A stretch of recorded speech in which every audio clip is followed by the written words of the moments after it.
do an interview. When you go to an interview, if you have participate in team sports, that can help. How many of you participate in team sports? Okay.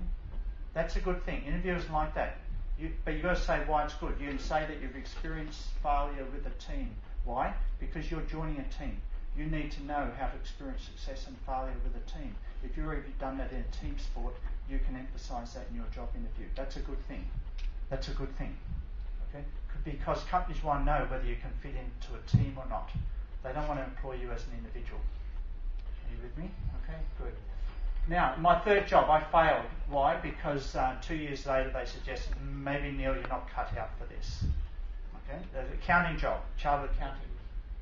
I wanted to be a public speaker and motivator. Why? Because of my insurance experience.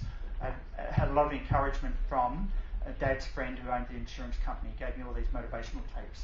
This one here, Google, write this down, The Stranger's Secret. You listen to that.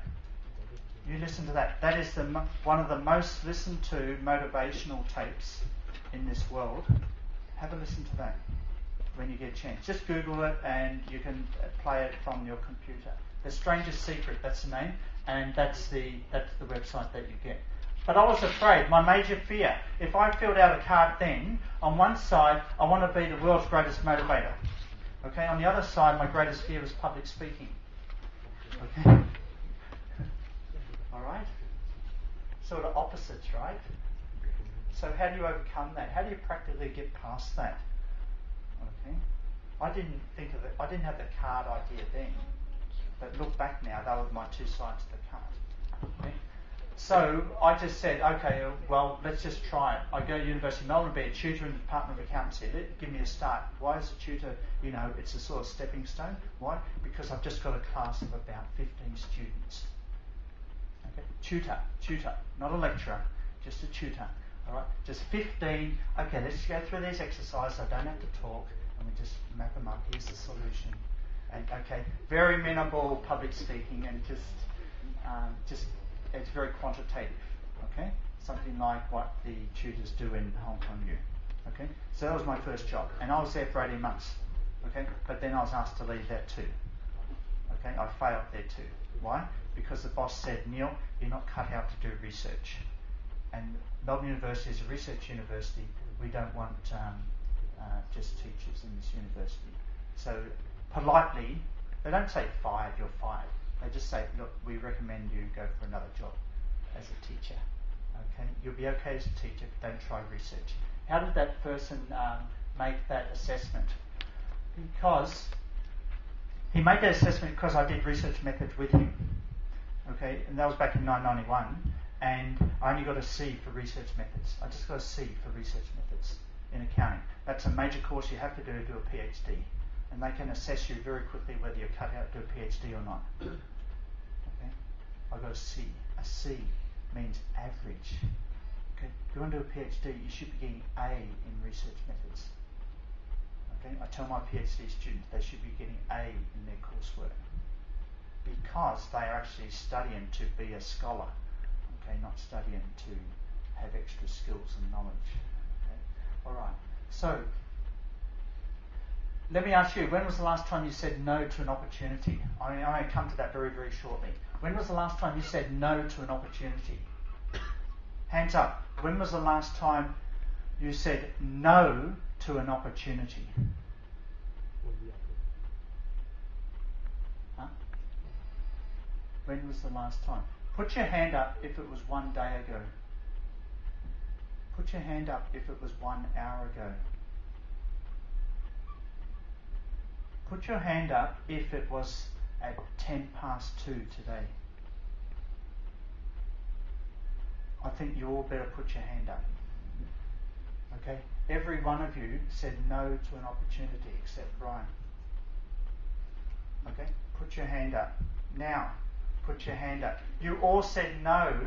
I gave you an opportunity. Okay? Remember I said this? This was an opportunity. Okay? You see, opportunities will come to you in disguise. In disguise. Alright? It's not black and white. Oh, here is an opportunity. Okay? And then you'll say yes. Opportunities don't come to you like that. They're in disguise. They are disguised. And that's what many students don't understand. Okay? I gave all of you an opportunity. Only one person put their hand up.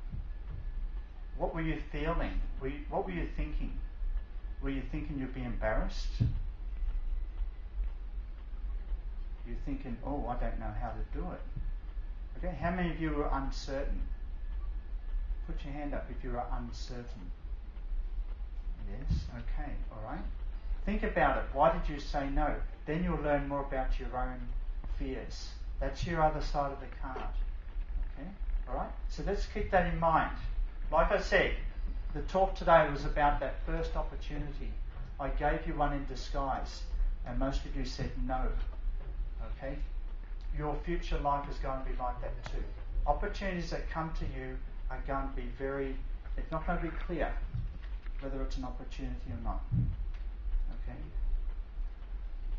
Look, lecturer Cynthia Wilson, she's a lovely lady, and she's one of the best lecturers in University of Hong Kong. I was tutoring for her back in 1989. Friday afternoon, Friday, 6th of October 1989. Okay, how long ago was that? Help me. 18 years ago? About 18? 19 years ago? Okay. 19 years ago. Yeah, to about the same month, right? What does Cynthia rings me up on Friday? Neale, do you want to give a lecture on Monday? Okay, 350 students. Okay, remember, I was just taking, 15 students. Okay, remember, what was my greatest fear? Public speaking. Okay. I've been doing this for about 18 months, just starting to get comfortable. Okay? Did I think about it? I just said, yes! And then I hung up. And then after that I thought, oh no, what did I do? Seriously. And I was so nervous the whole weekend that I worked really, really hard on the Saturday and Sunday to prepare the lecture. And I kept on thinking, why did I say yes? Why did I say yes to this? Okay, but by Monday came, I gave the lecture and it was okay. Okay, but what was the greatest decision? What was the most important part about giving that lecture on a Monday? Was it all the work I did on Saturday and Sunday, or was it saying yes on Friday? It was saying yes on Friday. Did I think about it when I made that decision? No. Okay. Did I feel nervous? Yes. Was I uncertain? Yes. I was uncertain as you were about playing the instrument, but I just said yes. Okay, try it. Okay. All right. So follow up on your first win. So then I conducted several more workshops as a tutor, so I got more experienced and a bit more confident. Okay. So like I said before, I was asked to. My boss, Peter Brunel, in 1981, said, stick to teaching. You're not cut out to do research. Okay. Well, 4 years later, I published in the top international journal, County Organisations and Society, and I know my boss. He passed away in 1997, but before he did, he came to me and said, Neale, you proved me wrong. Okay. So he was, in many ways, when you see failure looking in your eye, like someone telling you you're not cut out to do this, you've got to look at it from, okay, which side of the card is that coming from? Okay? Is this a chance to reassess what is your dream? Or is this fear taken over what you want to achieve? Okay? So what did I do? Okay? You're not cut out to do research. I got a C in research methods. So what did I do? I went and studied another research methods course, and I got a B. Then I studied another one. Okay? I worked on my weakness. Okay? So I enrolled a PhD, but part of the catalyst was I went to China in 1990, 1991. That was just before I went to Philipp Institute of Technology, where I started studying my PhD over the next 4 years. But in a nutshell, I was at Philipp Institute of Technology in 4 years. In those 4 years, I finished my PhD part-time, and it normally takes, when you roll in a PhD at Hong Kong U, normally it takes, from the stage that I was at, it's 4 years, full-time. Okay? I took the same time part-time. Okay? Again, I just didn't want to fail this time. Okay, someone already told me not cut out to be a researcher, so I did everything I could to overcome the weakness. What did I do? Well, to start with, I had to find a topic, and it wasn't